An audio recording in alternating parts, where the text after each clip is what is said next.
At 5 a.m., my husband shamed me while I was heavily pregnant. "Get up and cook breakfast for my parents," he yelled. His parents laughed. "You earned this," my sister-in-law mocked. Shaking, I sent an SOS before everything went black. What happened next left the courtroom frozen. The judge's face said it all. Can you imagine the sheer terror of being 7 months pregnant, lying on a cold kitchen floor, bleeding, while your husband and his family laugh at you? That morning, they thought they had me trapped, broken, but they had no idea I'd just unleashed the fire that would burn their twisted world to the ground. That metallic tang of blood in my mouth hit me even before the pain did. It was 5:57 a.m.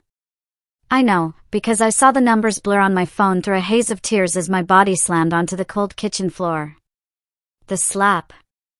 It echoed in the pre-dawn silence, a crack that didn't just hit my face, but felt like it split my entire world in half. My 7-month pregnant belly scraped against the tile, and then I felt it, something wet, warm, between my legs. Not blood, not yet, but something else, something terrifying. "Did you hear me, you useless cow?" His voice. The voice that once whispered sweet promises under starlight, now spat venom, raw and ugly. I said, "Get up and make breakfast. My parents are hungry." Through the ringing in my ears, I heard it. Laughter. High-pitched, cruel, echoing from the doorway. His mother, Willow, stood there, her silk nightgown pristine, a look of pure amusement twisting her face. His father, Anthony, sat at the kitchen table, the one I'd scrubbed spotless just 6 hours earlier, his newspaper rustling as he chuckled. "About time someone taught her proper respect," Willow purred, her words dripping with satisfaction. I tried to stand. My swollen feet ached, my back screamed, and my hands trembled as I reached for the counter. That's when the door burst open again. His sister, Penelope, swept in. Her smile. God, it was the cruelest thing I'd ever seen. She circled me like a predator. "Oh, did poor little thing have a wake-up call?" she cooed. "You know what? Let me help you remember your place." The kick came from nowhere. Her designer boot connected with my stomach with such brutal force that the air left my lungs in a ragged gasp. The baby. Oh God, the baby. I felt him, my little boy, lurch inside me, then go terrifyingly still. I tried to scream, but only a desperate wheeze escaped my throat. "That's what you get for trapping my brother," she hissed, drawing her leg back for another strike. My hands shook, fumbling for my phone. The screen was cracked from where it had fallen, but it still worked. The emergency contact. The one I'd programmed 3 months ago, when the first bruise appeared, when I first realized the man I married was a monster wearing a mask. One button. Just one button. The world tilted. Darkness crept in from the edges of my vision. But before everything went completely black, I heard it, the notification sound. Message sent. Then nothing. What I didn't know, what none of them knew, was that the button I pressed didn't just send an SOS to my brother. It activated something else. Something that would turn their laughter into screams, their cruelty into consequence, their twisted family into ruins. 2 months later, the courtroom would be silent. The judge's face would drain of color. The jury would gasp. And my husband's family, they would finally understand what it meant to truly suffer. But I'm getting ahead of myself. 18 months earlier, I believed in fairy tales. I stood in that church in my grandmother's vintage lace dress, holding white roses that matched all the lies everyone told. "What a beautiful couple," they whispered. "He's so successful, so handsome. You're so lucky to have found him." Lucky.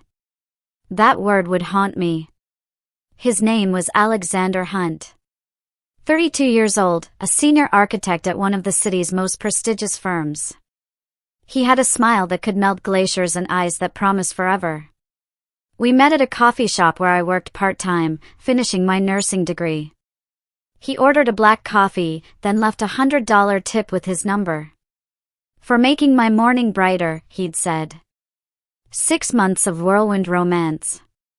Candlelit dinners where he'd listen intently to my dreams of becoming a pediatric nurse. Weekends away where he'd photograph me against breathtaking sunsets. Surprise flowers at the hospital where I did my clinicals. He met my family, my mother, who'd raised me alone after my dad died, and my brother Carter, a detective with the city police. Carter eyed Alexander with a suspicion I dismissed as overprotectiveness. "Something's off about him," Carter had said the night before my wedding. "His eyes, they're empty." I'd laughed, drunk on love and champagne. "You're being paranoid," I'd told him. "He's perfect." The wedding was small. His family seemed distant. His mother, Willow, wore black instead of the requested pastels and barely spoke to my mom. His father, Anthony, spent the reception on business calls. His sister, Penelope, a fashion blogger with 500,000 Instagram followers, took selfies instead of participating in family photos. "They're just reserved," Alexander explained. "Old money families are different." I believed him. I believed everything.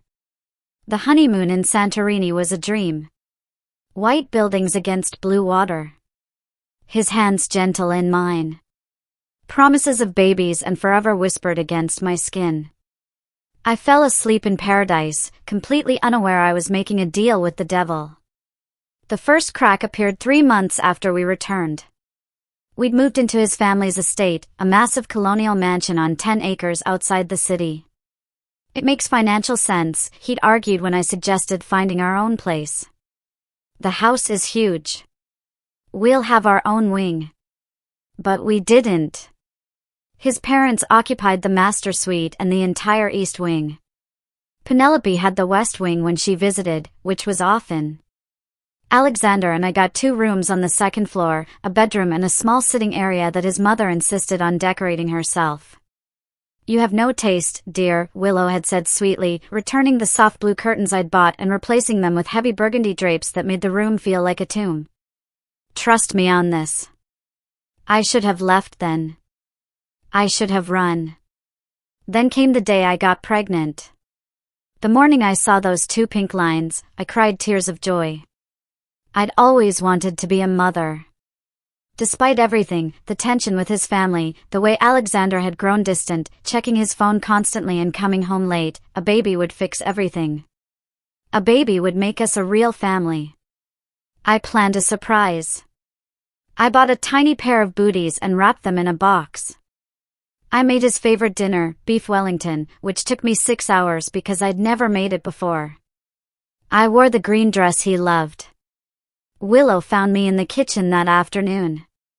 "What's all this?" she asked, eyeing the preparations with thinly veiled disgust. "It's a surprise for Alexander," I said, unable to contain my smile. "I have wonderful news to share." Her face hardened. "You're pregnant." It wasn't a question. My silence confirmed it. "How stupid are you?" She stepped closer, and I caught the scent of her expensive perfume mixing with something else, malice. "Did you really think a baby would make him love you? Did you think it would make you belong here? I don't understand." My voice was barely a whisper. "Of course you don't." She laughed, cold and sharp. "You're not one of us. You'll never be one of us. You're just a womb he needed to produce an heir. That's all you've ever been." I gripped the counter, her words hitting harder than any physical blow. "Alexander loves me. Alexander loves your compliance, your desperation, your pathetic gratitude for being chosen by someone like him." She examined her manicured nails. "Did he tell you about the others? The 3 before you who also thought they were special?" My heart stopped. "What others?" "The ones who got too demanding, who wanted too much. Who thought being Mrs. Hunt meant something." She smiled. "They learned differently. Just like you will." She left me standing there, surrounded by the dinner I'd prepared, the surprise I'd planned, and the sudden, cold certainty that I'd made the worst mistake of my life. Alexander came home at midnight. Drunk. The Wellington was cold and congealed. "What's this pathetic display?" He stumbled past me, loosening his tie. "I made you dinner," my voice shook. "I have something to tell you." "I already know, Mother." He turned, and I saw it then, the emptiness Carter had warned me about. "Congratulations. I suppose you successfully trapped me." The word hit like a punch. "Trapped you, Alexander? This is our baby." "It's an anchor," he interrupted. "An obligation. Don't pretend this is some love story. We both know what this marriage really is." "What are you talking about?" He moved closer, and for the first time, I felt afraid. "You wanted the security, the name, the lifestyle. I needed a wife who wouldn't ask questions and a child to satisfy my parents' demands for an heir. We got what we wanted. Don't complicate it with delusions of romance." "But you said you loved me." I choked out.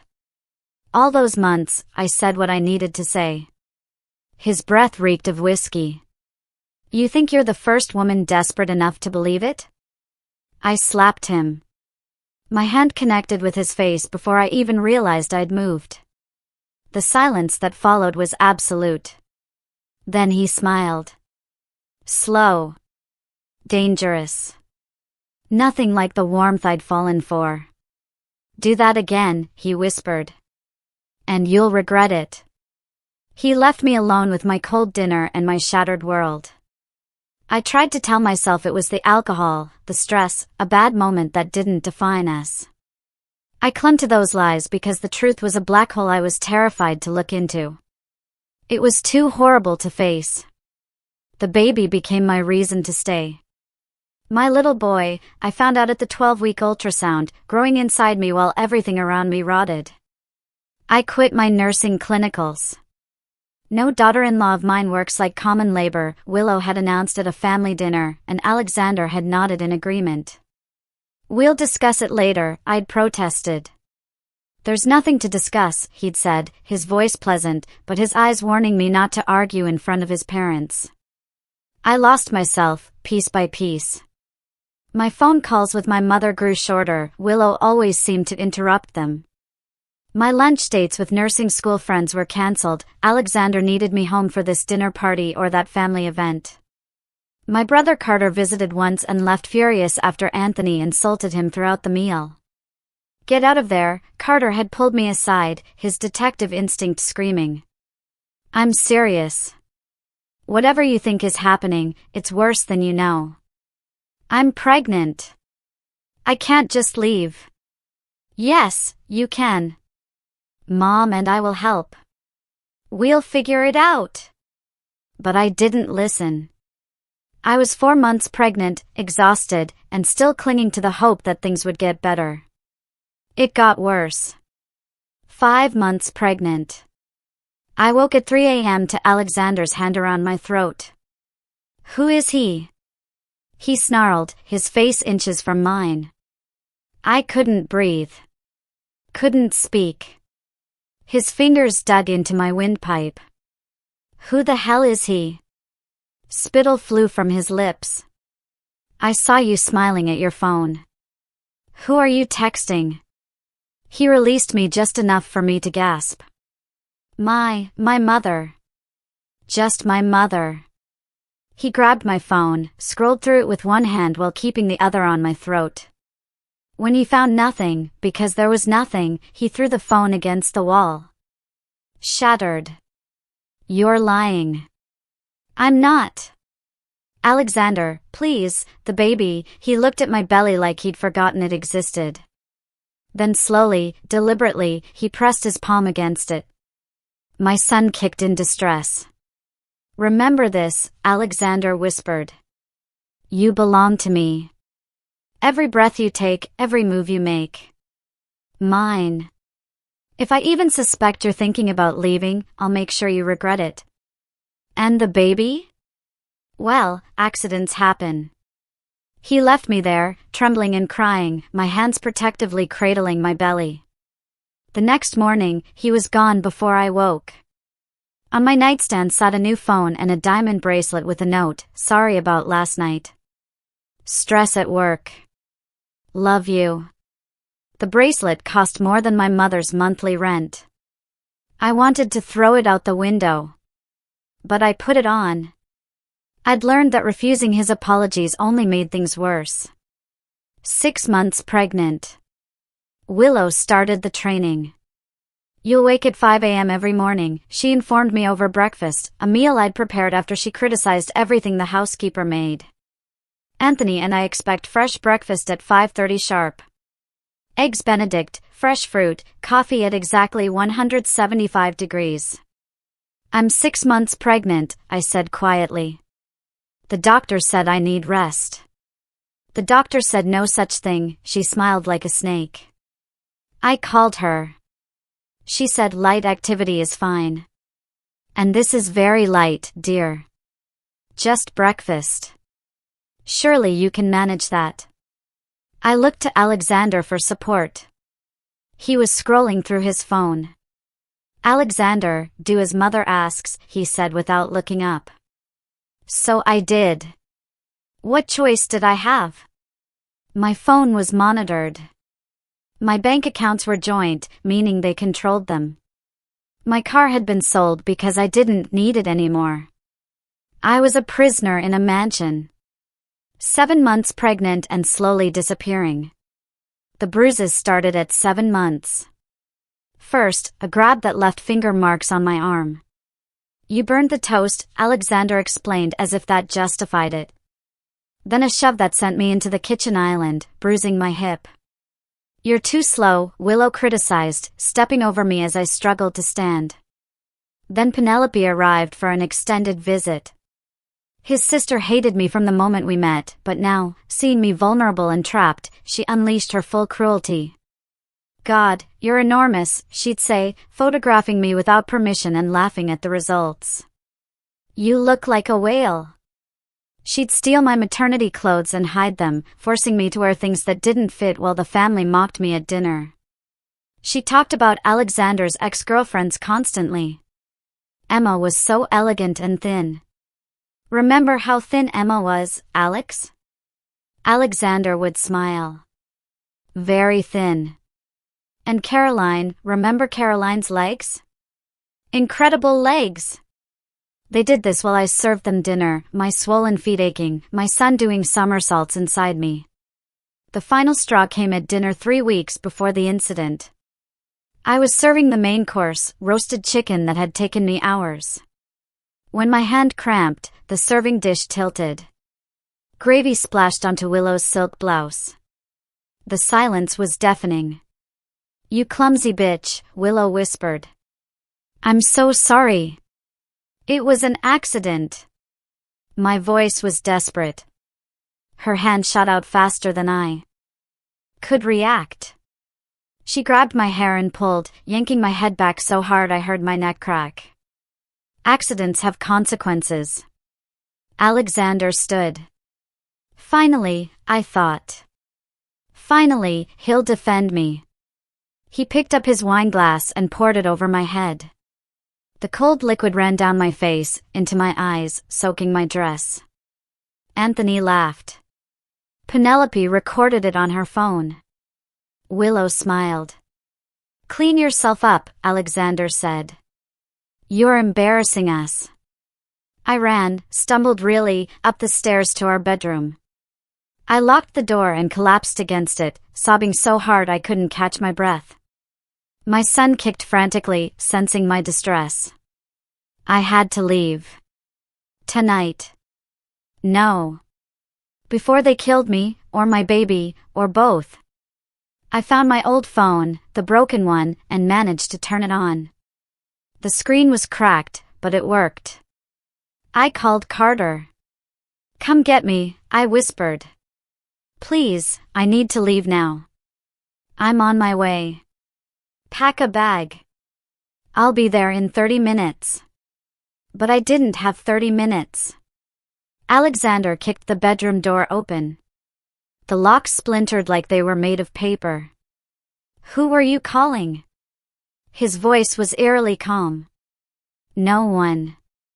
"I wasn't." He backhanded me. I fell, my pregnant belly making me graceless and slow. My head hit the bedpost.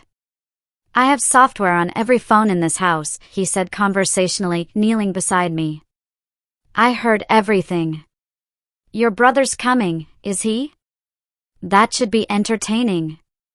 He grabbed my face, forcing me to look at him. "Here's what's going to happen.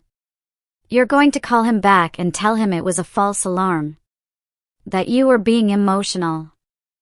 Hormonal, whatever excuse you want, but he's not coming here, and you're not leaving.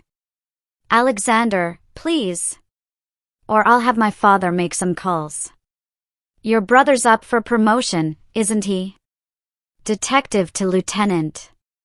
Father knows the commissioner. One word. And Carter is not only not getting promoted, he's fired. Maybe even investigated for something he didn't do. We have the resources and the lawyers. You have nothing." He meant it. I saw it in his eyes. I called Carter back, repeating the script Alexander whispered in my ear. My brother's frustrated sigh broke my heart. "If you change your mind," Carter started. "She won't," Alexander said loudly enough for Carter to hear. Then he ended the call and smashed the phone under his heel. That night, he locked me in our bedroom. No food, no water, just me and my terror and my unborn son. At 2 a.m., I felt the first contraction. Too early. Too painful. I screamed for help. No one came. At 4 a.m., the contraction stopped. My baby settled. False labor, I told myself. Please God, let it be false labor. At 5 a.m. the next morning, everything changed forever. I didn't sleep that night. How could I? Every time I closed my eyes, I saw Alexander's face, felt his hands, heard Willow's laughter echoing in the walls. At 4:47 a.m., I heard footsteps in the hallway. Multiple people, whispering, then silence. I knew what was coming. I felt it in my bones, in the way my son suddenly went still inside me, as if he too understood we were in danger. At 4:59 a.m., the bedroom door opened. Alexander stood there, backlit by the hallway light. His silhouette, a monster in the doorway. "Get up!"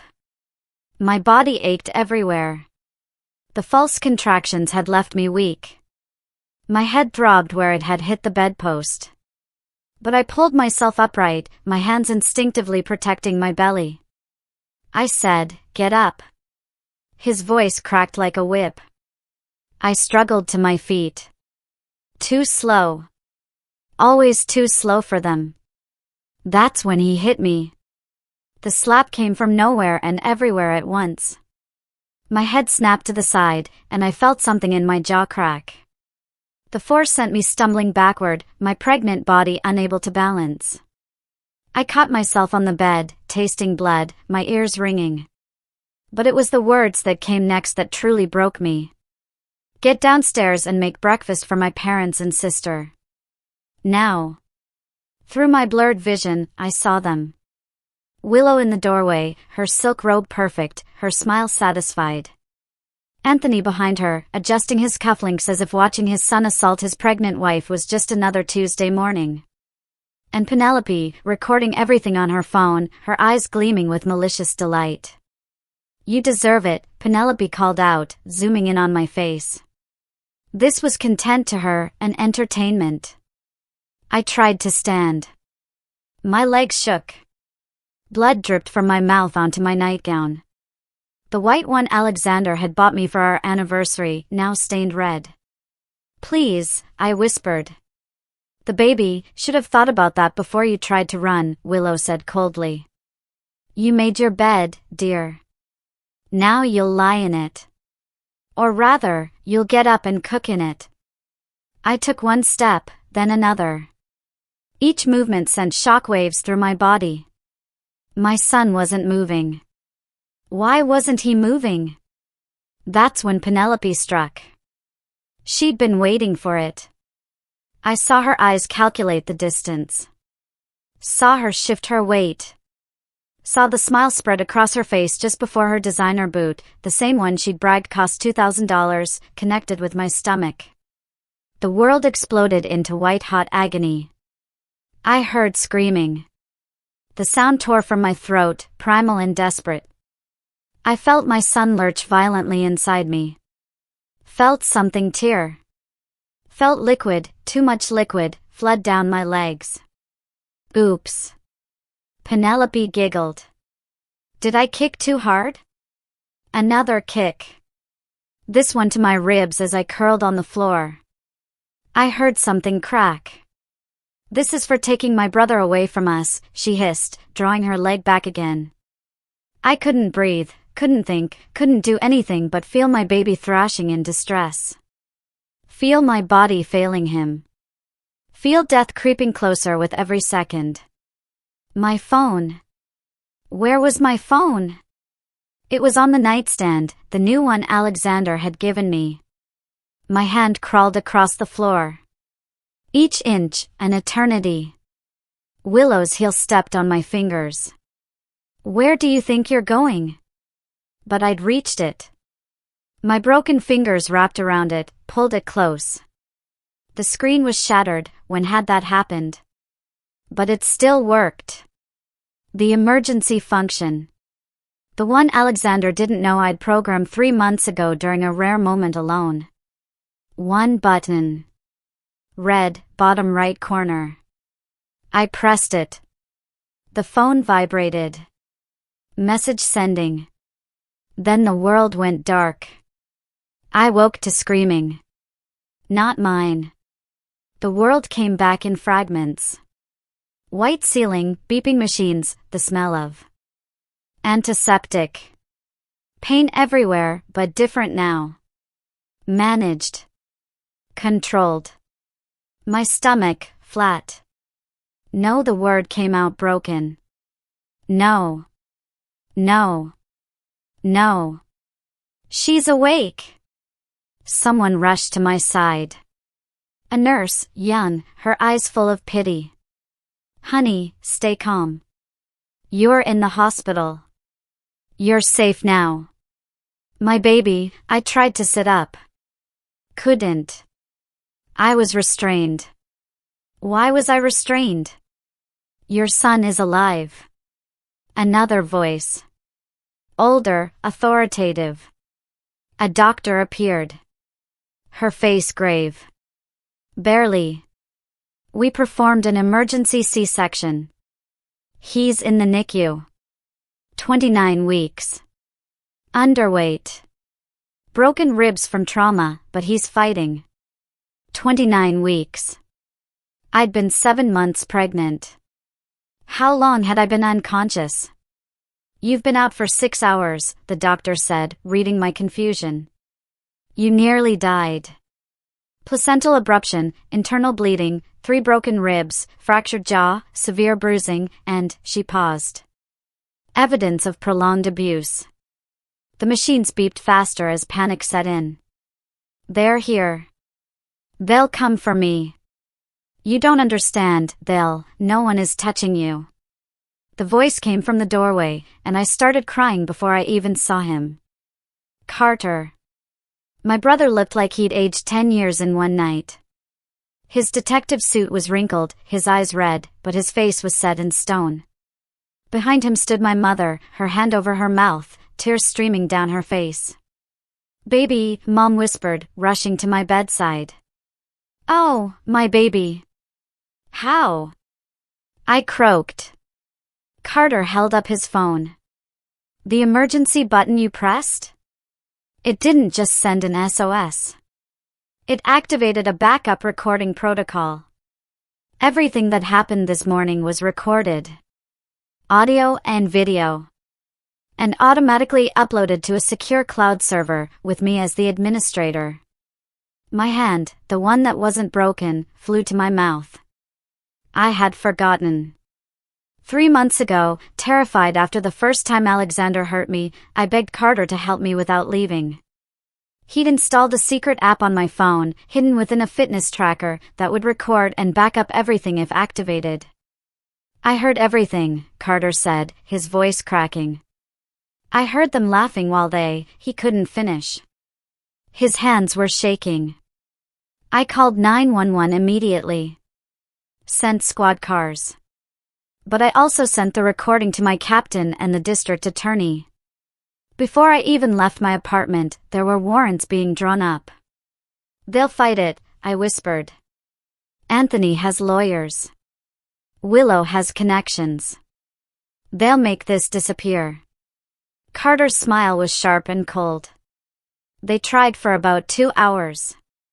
Anthony called the commissioner. Willow called the mayor. Penelope's lawyer showed up demanding all recordings be turned over. Then someone else got involved. Carter pulled out his phone and showed me a news article, just posted an hour ago. Hunt family arrested in attempted murder of pregnant daughter-in-law. Exclusive recording reveals horrific abuse. The article had a video. The footage from my phone. Audio, crystal clear. Everything. How is this public? I asked, shock overriding the pain.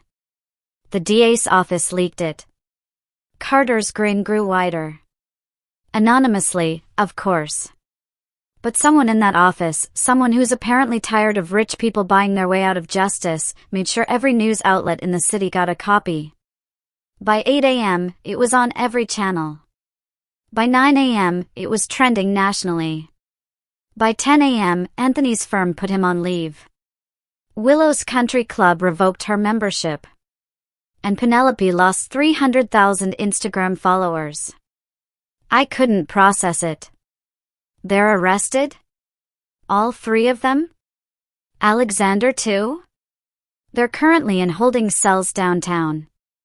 And here's the beautiful part.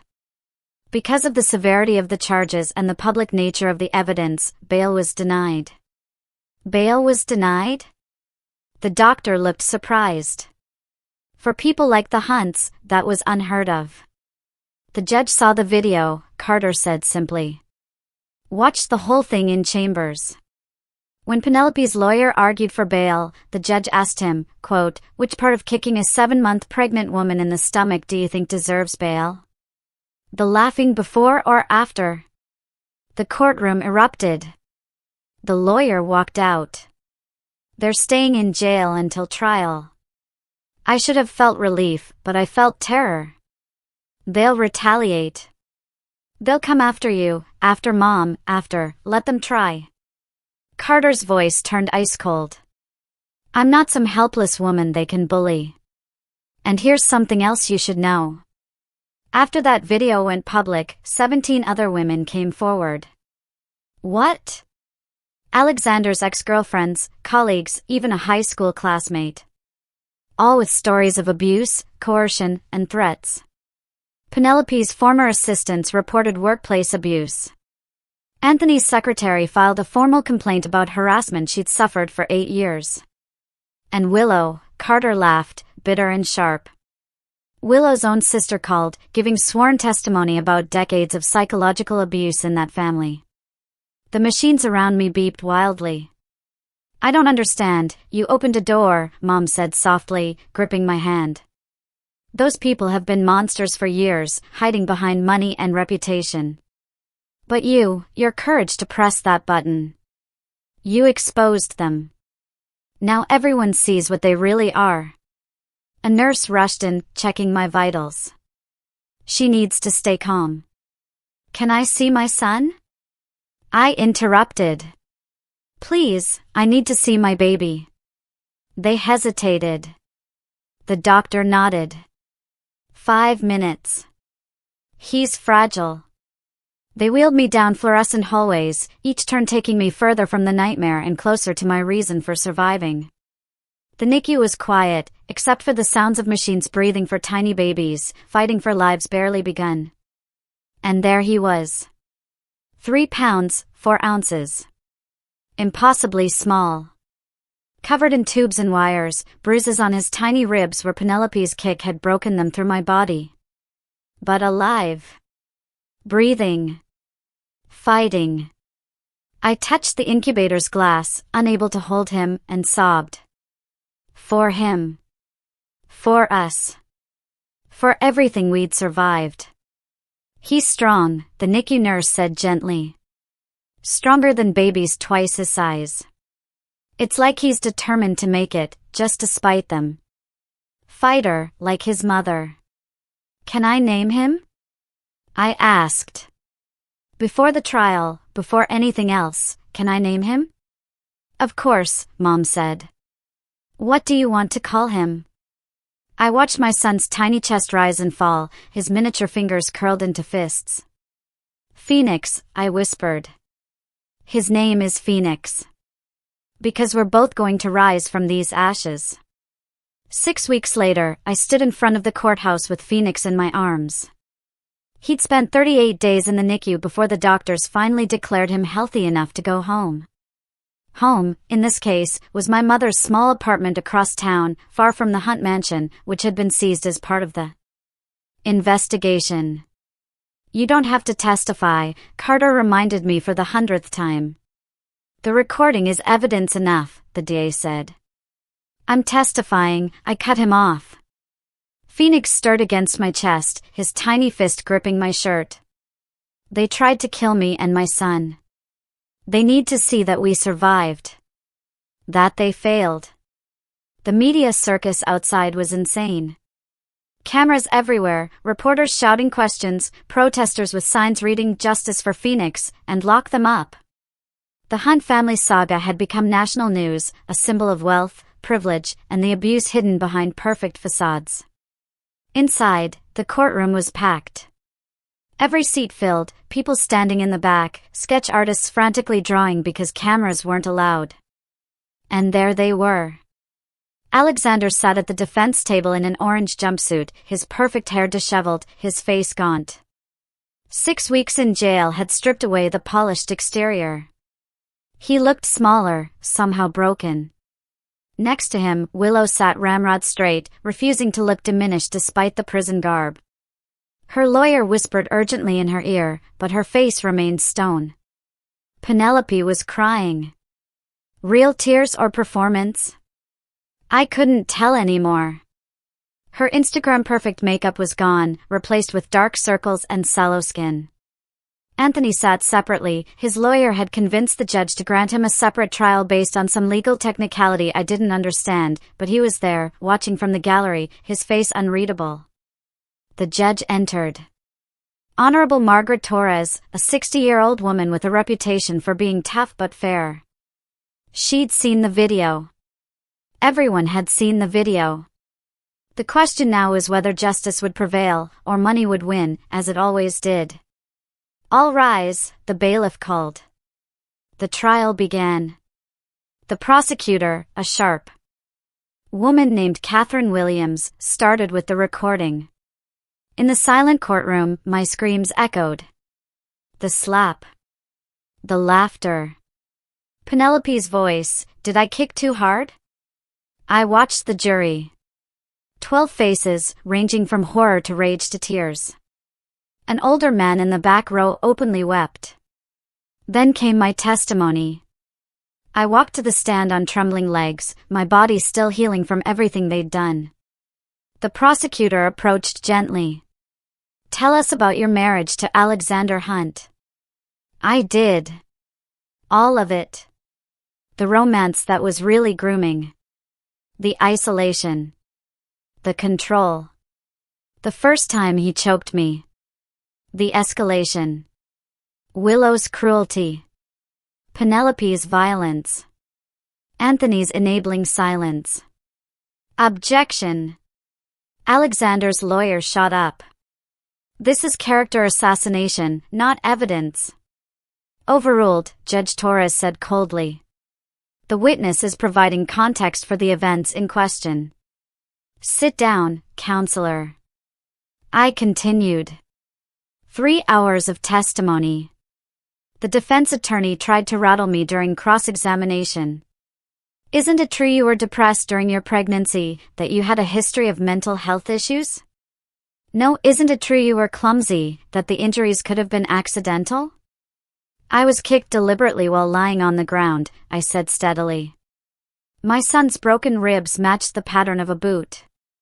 Your client recorded it happening and laughed. There's nothing accidental about that. The lawyer tried again. Isn't it possible you're exaggerating for sympathy? For a potential lawsuit? My baby almost died, I interrupted, my voice rising. I almost died. There is no amount of money in the world that makes that worth exaggerating.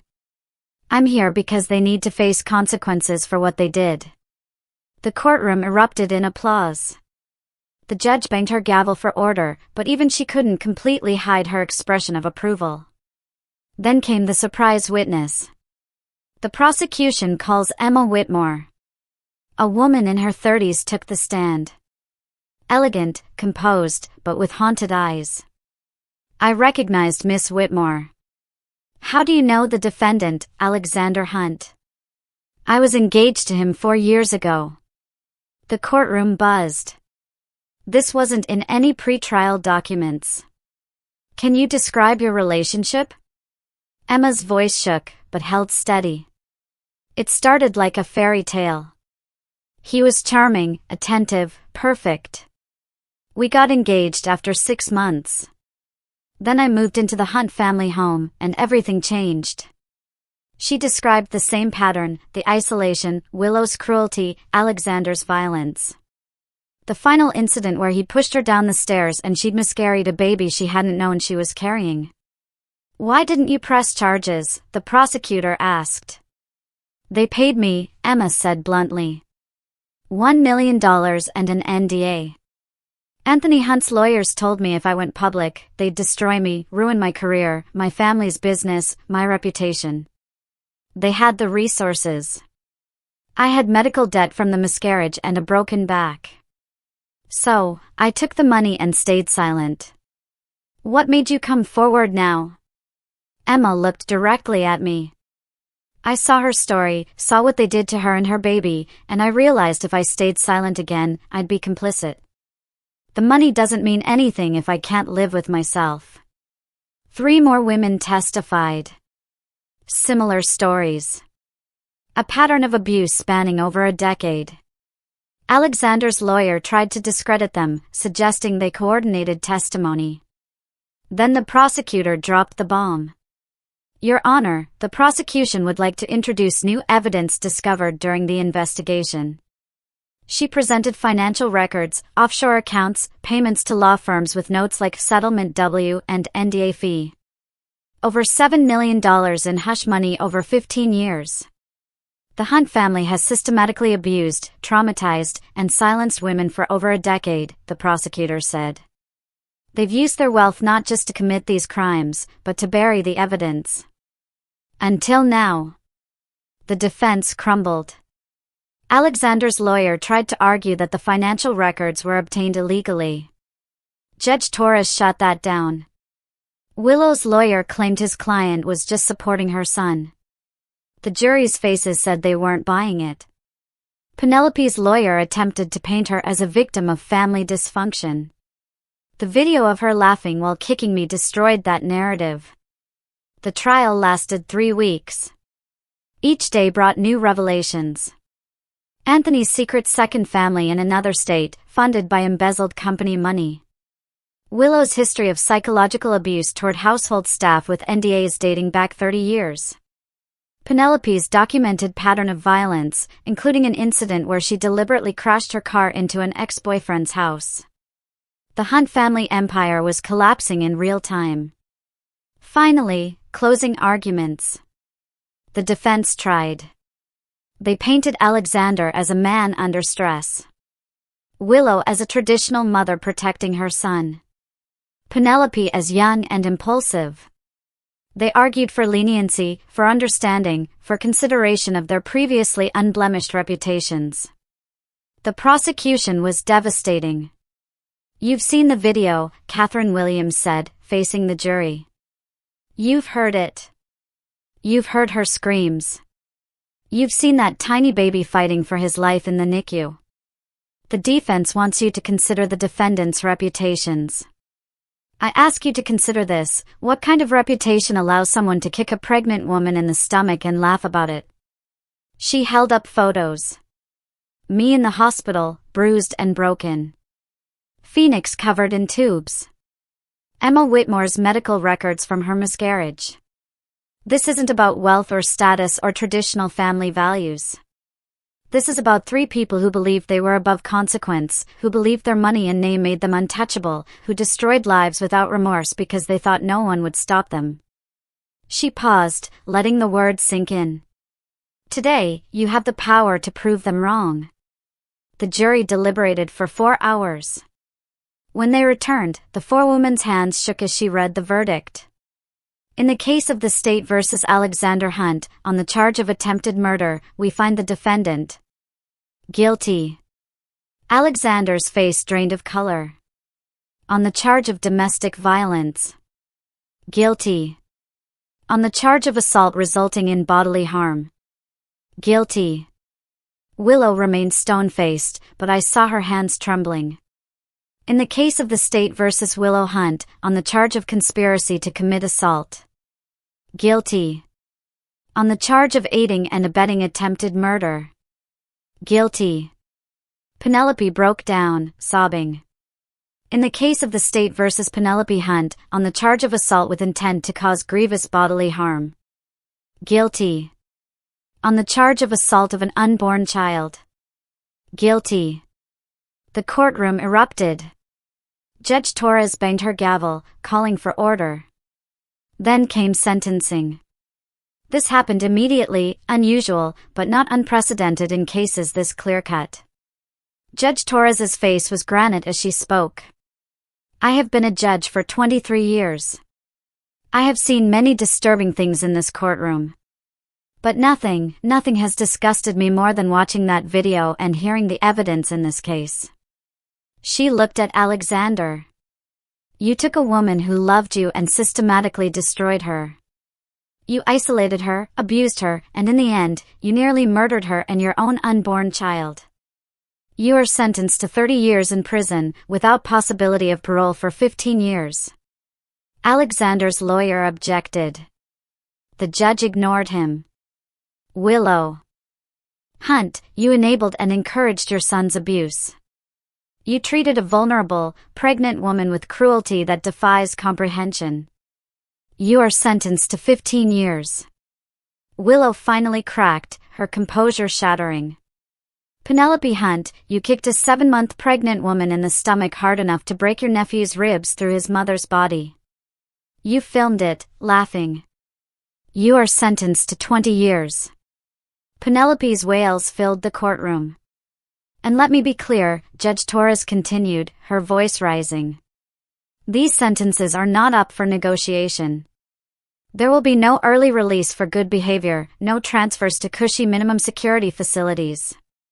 You will serve your time in state prison, just like anyone else convicted of these crimes. She turned to me. Miss Williams, on behalf of this court, and frankly, as a human being, I am deeply sorry for what you endured. I am in awe of your courage. You survived something that would have broken most people. You protected your son with everything you had. You faced your abusers in this courtroom and told the truth, even when it hurt. You are remarkable. I broke down crying. Mom held Phoenix while Carter held me. This court is adjourned. 2 years later, I stood in my small office, adjusting my nurse's uniform. Through the window, I could see the hospital's pediatric wing, where I'd completed my training and now worked full-time. The same hospital where Phoenix had fought for his life in the NICU. Mama, a voice called from the doorway. Phoenix, 2 years old now, healthy and strong, ran toward me on sturdy legs. His smile lit up the room. Carter followed, carrying Phoenix's backpack. Someone wanted to see you before daycare. I scooped my son into my arms, breathing in his baby shampoo scent. Against all odds, he'd grown into a thriving toddler. The doctors called him their miracle baby. I called him my reason for everything. I got you something, Carter said, handing me an envelope. Inside was a check, a very large check, along with a letter from the civil court. The lawsuit had finally settled. The Hunt family estate liquidated. Alexander's assets seized. Willow's trust fund frozen and transferred. Penelope's influencer earnings from before her arrest confiscated. $7 million compensation for the abuse, the trauma, the medical expenses, and Phoenix's ongoing care. It's not enough, Carter said quietly. No amount of money is enough for what they did. No, I agreed. But it means Phoenix's college is paid for. It means we have security. It means they lost everything while we gained freedom. The money had already started making a difference. I'd paid off Mom's mortgage, set up a foundation for domestic abuse survivors, funded a new program at the hospital for at-risk pregnant women. And I'd hired a team of lawyers to go after Anthony Hunt, whose separate trial had resulted in a conviction for embezzlement and fraud.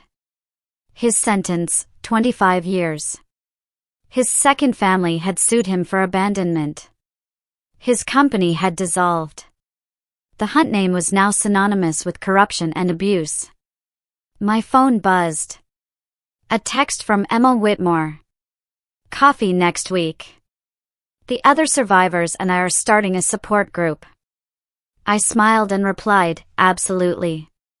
The women Alexander and his family had silenced had found each other. We met monthly, shared our stories, and supported each other's healing. Some days were harder than others. Therapy helped, medication helped, but mostly, knowing I wasn't alone helped. Mama, park? Phoenix asked hopefully. After work, baby. I promise. Carter took Phoenix to daycare while I started my shift. Pediatric nursing was exactly what I needed. Helping children, making a difference, using the degree I'd fought so hard to finish while recovering from everything. My phone rang. An unknown number. I hesitated, then answered. Is this the woman from the Hunt case? A young voice, nervous. Yes. Who is this? My name is Rebecca. I'm married to someone like Alexander. I saw your story. I pressed the emergency button like you did. The police came. He's arrested. But I'm scared. I don't know what to do next. My heart clenched. Where are you right now? The hospital. They're checking me for injuries. I'm 12 weeks pregnant. Listen to me carefully, I said, my voice steady. You did the hardest part.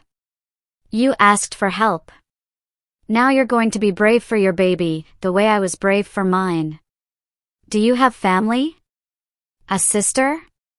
She's on her way. Good. Stay with her. Don't go back to him. Don't listen if he apologizes. Press charges. Tell your story. And if you need help, financial, legal, emotional, call this number. I gave her Carter's direct line and the foundation's hotline. Will it get better? She asked, crying. I looked at Phoenix's photo on my desk, at my nursing badge, at the life I'd built from ruins. It gets better, I promised. It's hard. Some days you want to give up. But you're stronger than you know. Your baby needs you to be strong. And you're not alone. So many of us have survived this. We're here for you. She thanked me through tears and hung up. Rebecca was the 43rd woman who'd called me after seeing the news coverage. 43 women who'd found courage from my story. 43 women who were now free, or fighting for freedom. The Hunt family had tried to destroy me. Instead, I destroyed their ability to hurt anyone else. That evening, I took Phoenix to the park as promised. He laughed as I pushed him on the swings, his joy pure and uncomplicated. No memories of the nightmare that preceded his birth. Just a happy little boy who loved his mama and his life. Higher, he squealed. I pushed him higher, watching him soar. We had risen from the ashes, both of us. Phoenix from his broken start in the NICU. Me from the shattered remains of the woman who'd believed in fairy tales. We were survivors. Warriors. Free. And every day, we rose higher. Have you ever had to fight for your survival, for your peace? For your children? Tell me your story in the comments below. I'm here, and I'm listening.